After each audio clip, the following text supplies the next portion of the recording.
اس سے بہترین ہم سفر کوئی نہیں جو آپ کو دین سے اور قریب کر دے۔ کائنات میں سب سے بہتر جوڑی وہ ہے جو ایک دوسرے کو دین کی طرف لائے اور ایک دوسرے کو جنت میں ساتھ رہنے کا سبب بنے۔ عورت اگر دین سیکھتی ہے تو اگلی نسل کی اچھی تربیت میں اہم کردار ادا کرتی ہے، اور اگر دین سے لا علم ہے تو پوری نسل کو تباہ کر دیتی ہے۔ دیواریں چھوٹی ہوتی تھی لیکن پردہ ہوتا تھا، تالے کی ایجاد سے پہلے صرف بھروسہ ہوتا تھا۔ داغ داغ مت کر، سب داغدار ہیں، بے داغ وہی ہے جو پروردگار ہے۔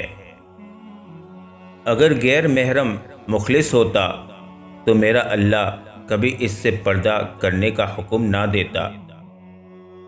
کچھ نیا پانے کے لیے وہ مت کھو دینا جو پہلے سے ہی تمہارا ہے۔ اگر کسی کی تکلیف دیکھ کر تمہیں تکلیف ہونے لگے تو سمجھ لینا تم اللہ کے بنائے ہوئے بہترین انسان ہو۔ یقین مضبوط ہو تو اللہ کا ہر فیصلہ سکون دیتا ہے۔ پرہیز کر، پھر اپنی روح کی طاقت دیکھ۔ ہر روز سکون نہ ہونے کا شکوہ کرتے ہو، کیا ہر روز قرآن پاک کی تلاوت کرتے ہو؟ اللہ کی عطا ہماری خطا سے بہت وسیع ہے۔ توبہ روح کا غسل ہے، جتنی بار کی جائے روح میں نکھار پیدا ہوتا ہے۔ استغفر اللہ میرے ماضی کے لیے، الحمدللہ میرے حال کے لیے، انشاءاللہ میرے مستقبل کے لیے۔ لوگ لاکھ منتوں کے بعد بھی نہیں مانتے اور میرا رب ایک سجدے میں مان جاتا ہے۔